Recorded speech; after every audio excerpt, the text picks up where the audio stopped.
Okay, getting back to remainders. We did polynomial long division, I believe in the 4th unit, but I could be wrong. There is 2 different ways to do this. There's the long version and then there's the shorter version. I'll show you the longer version first. But remember, when you take a test, you are generally crunched for time. So you typically want to go for the shortest way possible. That's okay, this is good review. So I'm taking x squared plus 8x minus 7 and dividing by x minus 2. So what we're doing is looking at our first terms in each polynomial, and I'm dividing. I know x times x is x squared, so I'm going to write that down and then distribute x times negative 2 is 2x. Now I'm going to subtract this. That cancels out. This becomes a positive, so I have 10x minus 7, and I know x times 10 gives us 10x. So now I distribute that. And remember, keep change because I'm subtracting. So I end up with negative 7 plus 20.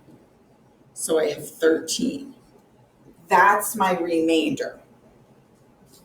Now, another way is on Desmos or on the graphing calculator. I can type this in, x squared plus 8x minus 7. Or I could plug in numbers as well. X squared plus 8x. And now I'm going to look on my table. And I'm going to look and see where the y is 0. You could graph, but I kind of know the answer already. Wait a second. Going in the wrong direction.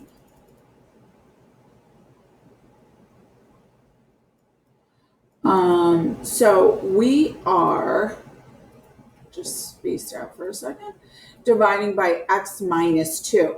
So that means on our table, okay, x and y, we're looking at where x is 2. In our table right here, we have the point 2, 13. So this is what our 0 is, technically, our x value. And then this is our remainder.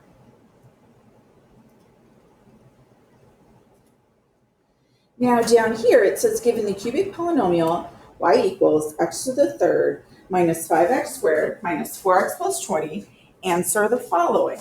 So it says find the x-intercepts of this function algebraically. That means we have to factor or use some other method. Show how you arrived at your answer. So since I'm looking for x-intercepts, I am going to set this equal to 0. So our function, our y value is 0. And now I'm going to use grouping.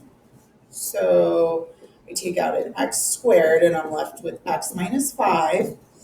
And then I take out a negative 4 and I'm left with x minus 5. So our factors are x squared minus 4 and x minus 5. You could factor x squared minus 4 again, or since it's an incomplete quadratic, you can solve that. Add 4 and you get 4 on both sides. Or I mean 4 on the other side. And when you square root it, you get x equals plus or minus 2.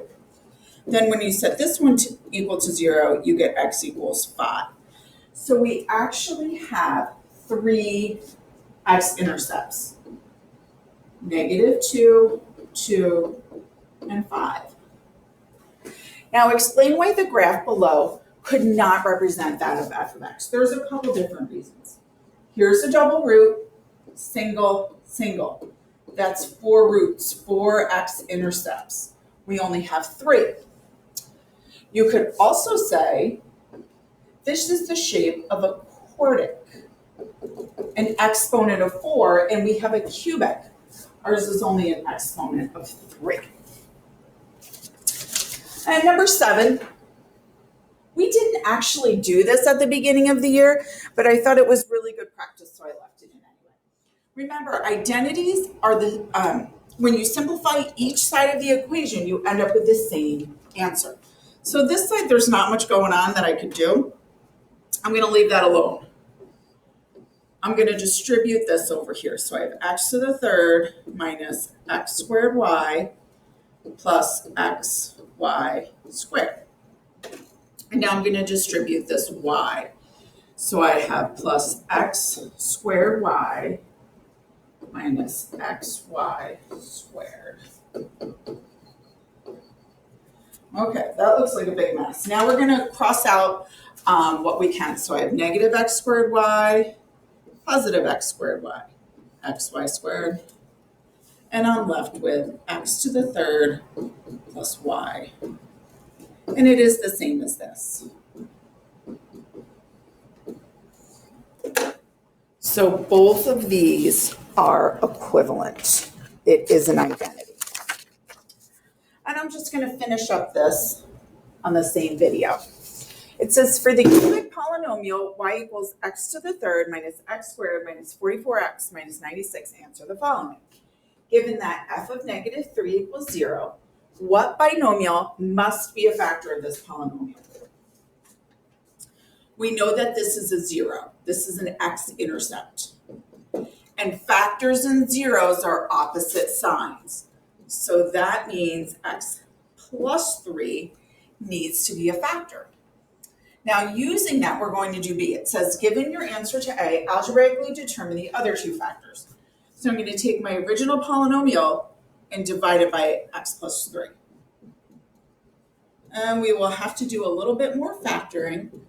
But what this does is it makes this polynomial a little easier to work with. So x to the third divided by x is x squared. And now I'm going to carefully distribute that back. This is where I make mistakes talking and doing this at the same time. It's tricky for me. Subtract. So we have 4x squared minus 44x. So now 4x squared divided by x, we have 4x.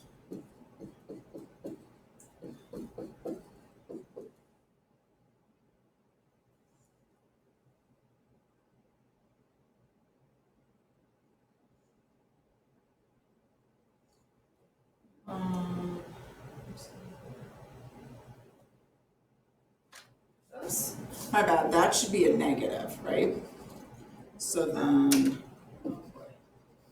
see, one little mistake. So this should be a negative 4x squared,